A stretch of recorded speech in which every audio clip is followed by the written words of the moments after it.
രാജ്യത്തിന് അപമാനമാണ്. ഏതെങ്കിലും അടുത്തൂന്ന് പറ്റിയ ഏതെങ്കിലും IAS കാരനെ പിടിച്ചിരുത്തി അവർക്ക് ഈ ശമ്പളം അങ്ങ് വീട്ടിലെത്തിച്ചാൽ മനുഷ്യനെ ദ്രോഹിക്കാതിരിക്കുമല്ലോ. പക്ഷെ പാലക്കാട് ഇത്രയും വലിയൊരു ഇൻഡസ്ട്രിയൽ ഏരിയ, ഇത്രയും കമ്പനികൾ നിൽക്കുമ്പോഴും അവർ വളരെ കൺസർവേറ്റീവ് ആയിട്ടുള്ള ഒരു അപ്രോച്ചാണ് ബാങ്കുകളുടെ ഭാഗത്തുനിന്നും ധനകാര്യ സ്ഥാപനങ്ങളുടെ ഭാഗത്തുനിന്നുള്ളത്. അൺഇൻറ്ററപ്റ്റഡ് പവർ സപ്ലൈ നമുക്ക് തരാൻ കേരളത്തിലെ ഇലക്ട്രിസിറ്റി ബോർഡിന് വിദ്യുശക്തി മന്ത്രിയും കഴിയുന്നില്ല എന്നുള്ളൊരു വീഴ്ച തന്നെയാണ്.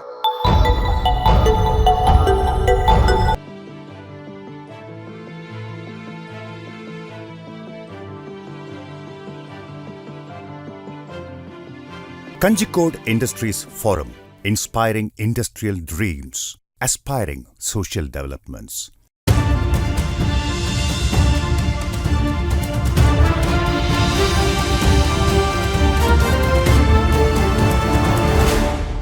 തീർച്ചയായിട്ടും. കാരണം ഈ പവർ സപ്ലൈ അൺഇൻറ്ററപ്റ്റഡ് ആയിട്ട് കിട്ടേണ്ടത് ഇൻഡസ്ട്രിയലിസ്റ്റുകളുടെ അവകാശമാണ്.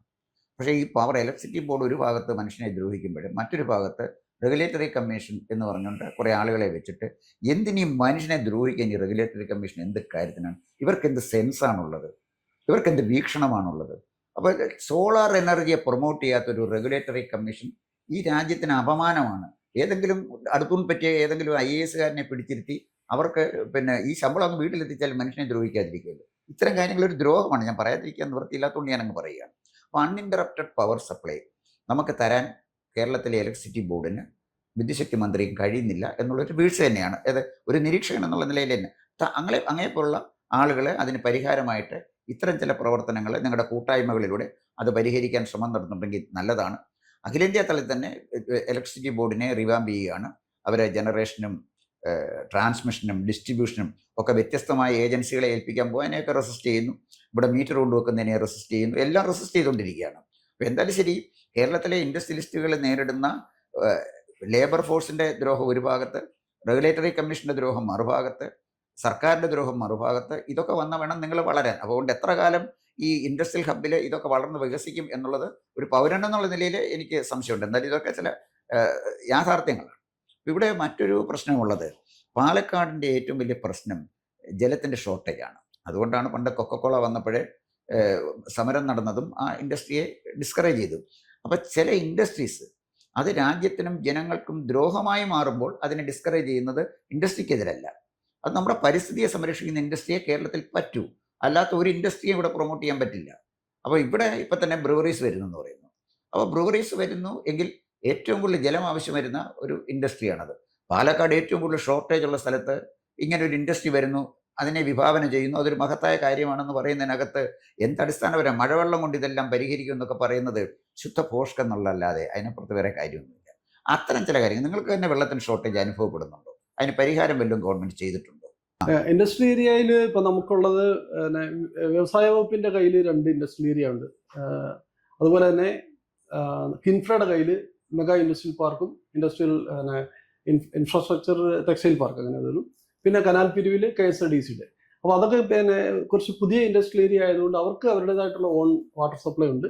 അവരുടെ അവിടെ ബോർവെല്ലുകൾ ഉണ്ടായിരുന്ന എല്ലാ സപ്ലൈ ഉണ്ട്. പക്ഷെ ഞങ്ങൾ ഇപ്പോൾ ഉള്ള കഞ്ചിക്കോട് ഉള്ള ന്യൂ ഇൻഡസ്ട്രിയൽ ഡെവലപ്മെൻറ്റ് ഏരിയയിലും ഓൾഡ് ഇൻഡസ്ട്രിയൽ ഡെവലപ്മെൻറ്റ് ഏരിയയും വെള്ളത്തിന് യാതൊരു സൗകര്യങ്ങളും ഇല്ല.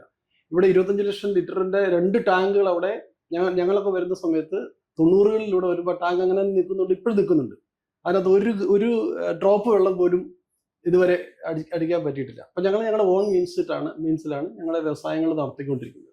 പിന്നെ ഇത് സമ്മർ സമയത്ത് വെള്ളം കിട്ടാതെ വരുമ്പോൾ നമ്മൾ ടാങ്കറിൽ തന്നെ വെള്ളം അടിച്ചാണ് നമ്മുടെ വ്യവസായം നടത്തിക്കൊണ്ടിരിക്കുന്നത്. പിന്നെ ബ്രൂവറിയുടെ ഇഷ്യൂസ് എന്നൊക്കെ പറഞ്ഞു കഴിഞ്ഞാൽ അത് ഓരോ കമ്പനിയുടെയും വർക്കബിലിറ്റി എങ്ങനെയാണ് എന്നുള്ളതിനെ പറ്റി, അതിൻ്റെ പാരിസ്ഥിതിക പ്രശ്നങ്ങളെ പറ്റിയൊക്കെ ഒട്ടനവധി ചർച്ചകൾ നടക്കുന്നുണ്ട്.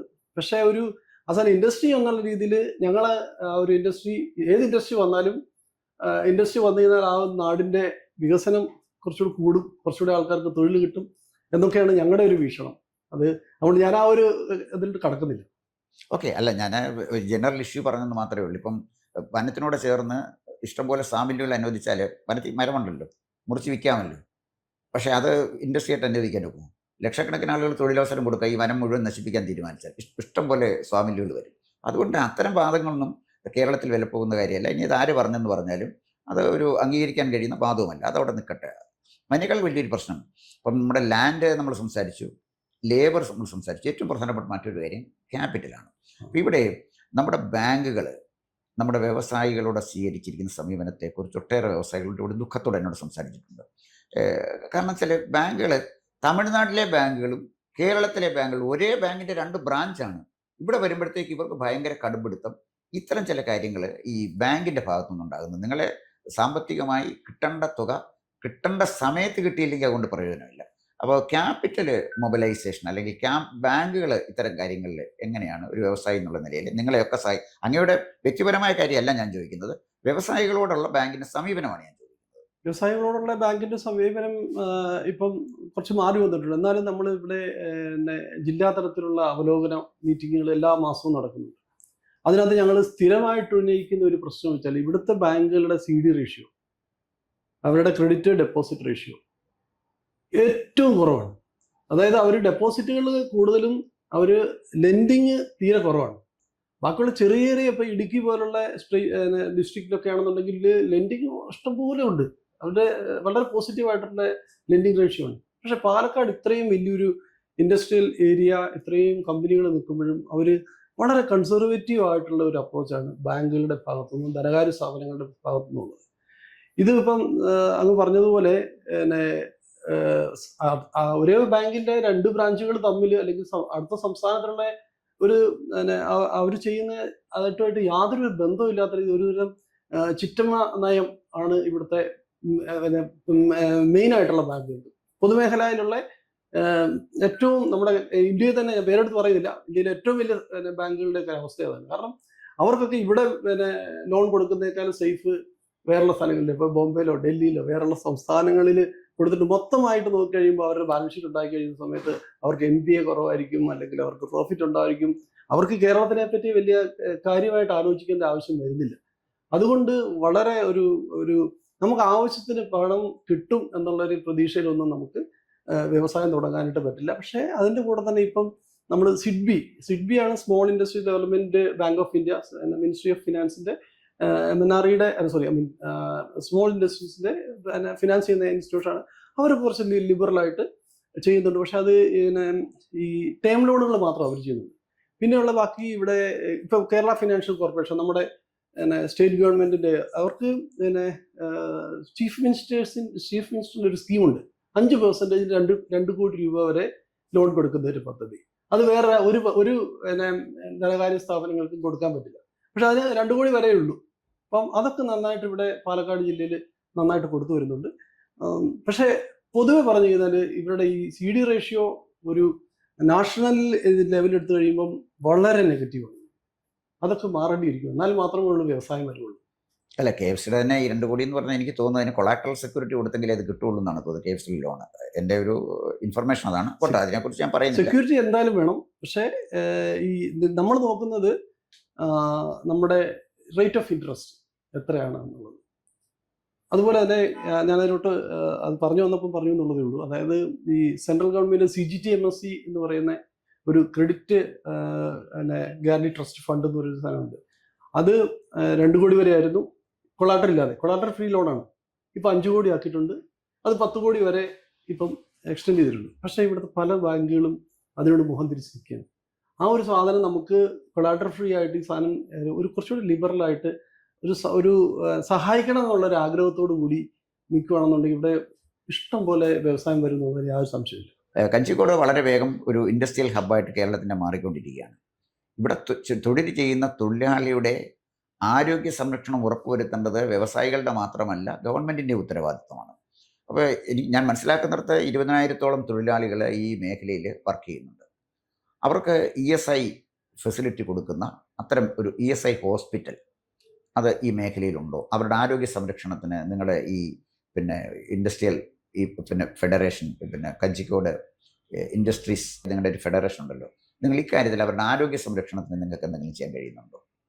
ഞങ്ങൾ കുറേ നാളുകളായിട്ട് ആവശ്യപ്പെട്ടുകൊണ്ടിരിക്കുന്നതാണ്. നമുക്കിവിടെ ഇടയ്ക്ക് സെൻട്രൽ മിനിസ്റ്റർ വന്നിട്ടുണ്ടായിരുന്നു, ആരോഗ്യ വകുപ്പ് മന്ത്രി വന്നിട്ടുണ്ടായിരുന്നു, നഡ്ഡാജി വന്നിട്ടുണ്ടായിരുന്നു. അപ്പോൾ അവരെല്ലാം ആരെല്ലാം വന്നിട്ടുണ്ടെങ്കിൽ ഞങ്ങൾക്ക് ഇവിടെ ഒരു ഫുൾ ഫ്ലെഡ്ജ്ഡ് ആയിട്ടുള്ള സൂപ്പർ സ്പെഷ്യാലിറ്റി ESI ഹോസ്പിറ്റൽ നമുക്ക് ആവശ്യമാണ്. കാരണം 20,000-ത്തിലേറെ തൊഴിലാളികൾ ഇവിടെയുണ്ട്, അവരുടെ കുടുംബമുണ്ട്, പിന്നെ അന്യസംസ്ഥാന തൊഴിലാളികൾ അറിയാമല്ലോ, അവരുടെ കൗണ്ടൊന്നും നമ്മുടെ അടുക്കൽ കൃത്യമായിട്ട് ഉണ്ടാവില്ല.